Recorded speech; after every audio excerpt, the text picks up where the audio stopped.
पंडित जी चले आए, अपनी धुंधुली पत्नी को फल दे दिया। देवी ये फल तुम जल्दी से खा लो, तुमको बेटा होगा। अब महाराज फल को देखते ही धुंधुली की बुद्धि चक्कर खाना। पंडित जी ने फल दे दिया। पंडितानी क्या जवाब दिया? कहा महाराज आप बुद्धू हो क्या? अरे आप संत का प्रसाद लाए हो, पहले मैं नहाऊंगी, पूजा पाठ करूंगी, साफ सुथरा हो करके और तब फल खाऊंगी। अब महाराज ऐसा धुंधुली ने पंडित जी को समझाया। सीधे साधे ब्राह्मण वो तो चले गए अपने जजमानी में और उसने फल को ताक पर रख दिया और तब तक पड़ोसी आ गए। अब पड़ोसी आ गई, धुंधुली बड़ी दुखी है। पड़ोसी से पूछती, अरे धुंधुली क्या बात है, आज तो बड़ी दुखी है। अरे बहना पूछो, पंडित जी न जाने कहां से फल ले आए हैं, कह रहे इस फल को खा लो तुमको बेटा हो। अब बहना तुम ही बताओ सही सही कि फल खाने से कहीं बेटा बेटी होती है? पड़ोसी ने समझाया, बहन संत के प्रसाद से कुछ भी संभव है, तू जितने जल्दी हो सके फल खा ले, तुमको बेटा होगा, अच्छा लगेगा। धुंधुली ने क्या कहा? अच्छा ठीक है बहना, मैं फल तो खा लूंगी, लेकिन मुझे एक बात बताओ। क्या पूछा? हमने सुना है जब स्त्री गर्भवती हो जाती है तो महाराज उसका पेट बड़ा हो जाता है, भोजन कम हो जाता है। अब भोजन कम हो जाएगा तो शक्ति घट जाती है, तो हमारे घर का काम कौन करेगा? तू सही सही बताना। फल भक्षेण गर्भस्यात् गर्भेणोदर वृद्धता स्वल्प भक्षम ततो शक्ति गृह कार्यम कथम भव।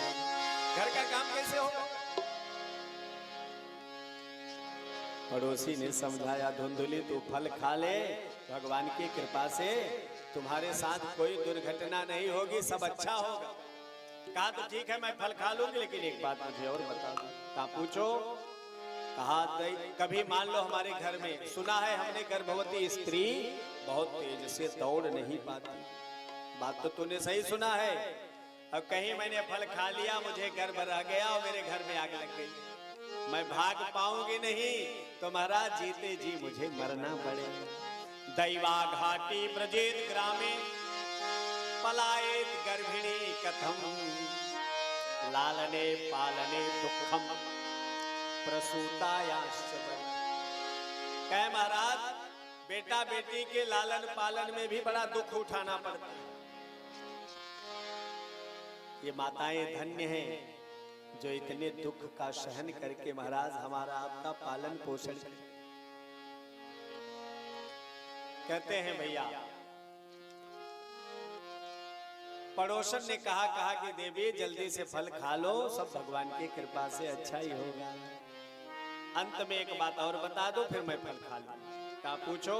कहा हमने सुना है सुखदेव बाबा अपने मैया के गर्भ में 12 साल रहे, अब हमारा गर्भ कहीं 2-4 साल भी रुक गया, तब तो मैं जीते जी मर जाऊंगी। कहते हैं भैया एवं कुतर्क योगेन तत्फलम नैव भक्षितम्। धुंधुली ने फल को नहीं खाया,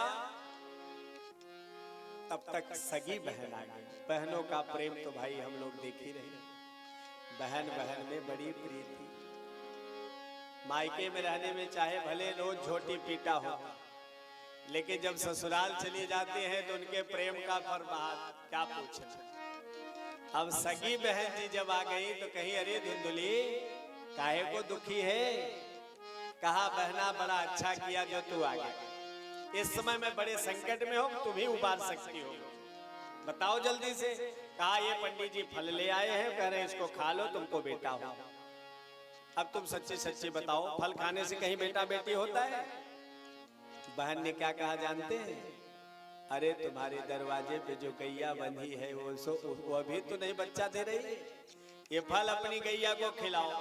और रही बात तुम्हारे बेटे की, तो मैं इस समय गर्भवती हूं और मुझे पूरा पूरा विश्वास है कि मुझे बेटा ही होगा, और जैसे मेरा बेटा पैदा होगा मैं ले आके तुमको दे दूंगी। रही बात मेरे पतिदेव की, तो कुछ रुपया पैसा दे देना, मैं अपने पतिदेव का मुंह बंद कर दूंगा। न दुख सहने पड़ेंगे न कष्ट सहने पड़ेंगे और बेटा के बेटा भी मिल जाए। अरे वाह बहना, तूने कैसी युक्ति बताई, बहुत अच्छा बता। अब महाराज पंडित जी को ठगती हुई वह धुंधुली प्रसूति गृह में निवास करने लगी।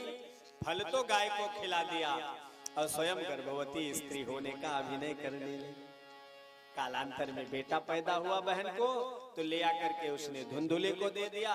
अब महाराज 3 महीने बाद जो गाय को फल खिलाया था उसके गर्भ से भी बेटा पैदा। गाय के गर्भ से जो बेटा पैदा हुआ वो कैसा है? कहते महाराज उसके कान केवल गाय के समान है, बाकी वह दिव्य मानव शरीर में गोकर्णो। कहते हैं कि यत काले न तौ जातौ तरुणौ तरुण तनया बुभौ गोकर्णः पंडितो ज्ञानी धुंधकारी महात्मा।